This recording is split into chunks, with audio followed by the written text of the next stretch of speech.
Welcome to the National Council of Firefighters Credit Union podcast, where we explore essential topics impacting the credit union industry. I'm your host, Grant Sheehan, CEO of the National Council of Firefighter Credit Unions, and today we're discussing a critical subject, the importance of understanding the Bank Secrecy Act, or what is referred to as BSA, for the credit union board members.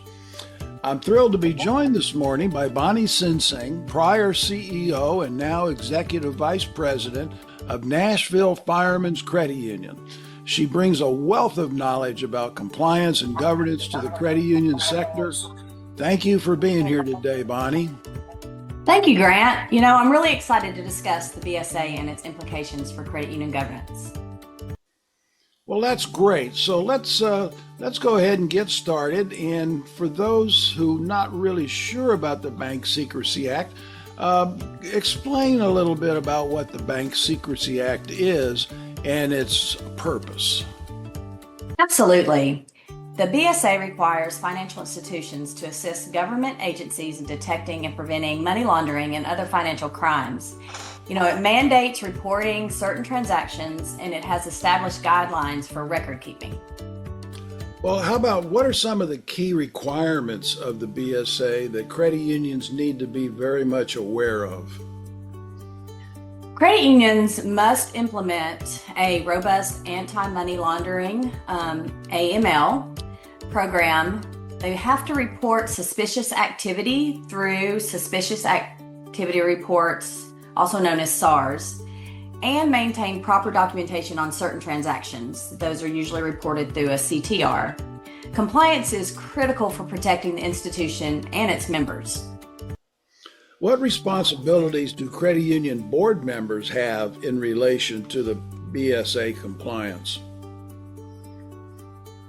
Board members are responsible for ensuring that a credit union has effective policies and procedures in place for BSA compliance. They should regularly review reports and report compliance efforts and ensure appropriate training for staff. What kind of liabilities might a director face if the credit union fails to comply with BSA requirements? That's a great question because I get it from my board from time to time. If a credit union isn't compliant, directors can face significant legal repercussions, including fines and penalties. There also can be a reputational harm to the credit union, which can affect member trust and business operations.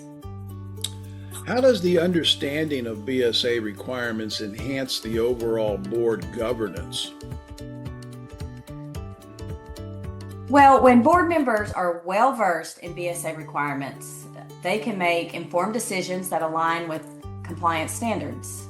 Understanding fosters a culture of compliance throughout the organization, which is essential for long-term sustainability. What can board members do to ensure they stay informed about the BSA requirements? Annual training is absolutely the key. Boards should participate in workshops and seminars focused on BSA compliance. Also, they should be regularly consulting with compliance officers or legal advisors to ensure that they are aware of changes in regulation. Grant, it's important for board training to be specific to their knowledge and regulatory requirements. Their training is not the same as frontline staff. This is a common mistake that credit unions make in regard to training their board. The First Responder Credit Union Academy is a fantastic source and has an excellent BSA training module. Well, thank you. What are some of the best practices for credit union boards to promote a culture of compliance regarding BSA? It starts at the top. Starts with leadership.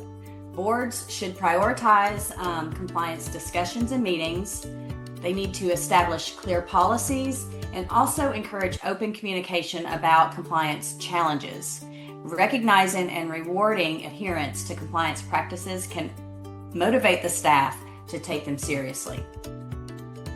How can understanding BSA requirements, the board understanding BSA requirements, improve the credit union's relationship with its members?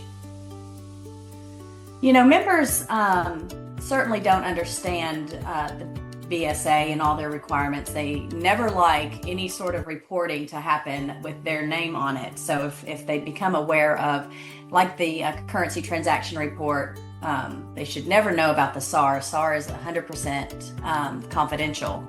But a strong compliance posture reassures members that their financial institution is professional, responsible, and trustworthy. And sometimes involving members in discussions about their rights and how the credit union protects them can enhance their sense of security and loyalty. Very good, very good. As we move into some of our final thoughts, what advice do you have for credit union directors regarding their understanding of BSA requirements that they need to take away from this presentation? Well, my main piece of advice is to prioritize education and emphasize specific job-related training. Embrace your fiduciary duty to ensure compliance, and never hesitate to ask questions or seek guidance whenever you're uncertain. This is a serious regulation and should never be taken lightly. Very good, very good. Well, listen, Bonnie, I would like to thank you for sharing your insights on the importance of understanding the BSA requirements for credit union board members specifically.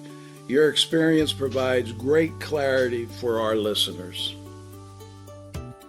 Before we conclude, I'd like our audience to connect with you. How would they be able to do it? Well, Grant, I was happy to be here today. Anyone liking to discuss this topic further is welcome to go through. Of course, you and the council. I know Grant will always forward your information, and I'll respond as soon as I can. Or my personal email is the best option. It's bonniesensing@gmail.com. That is spelt BONNIESENSING@gmail. Please feel free to reach out. I'm happy to discuss this further with anyone. Well, thanks again, Bonnie, for being with us. And I thank you to our listeners for tuning into this episode of the National Council of Firefighters Credit Union podcast.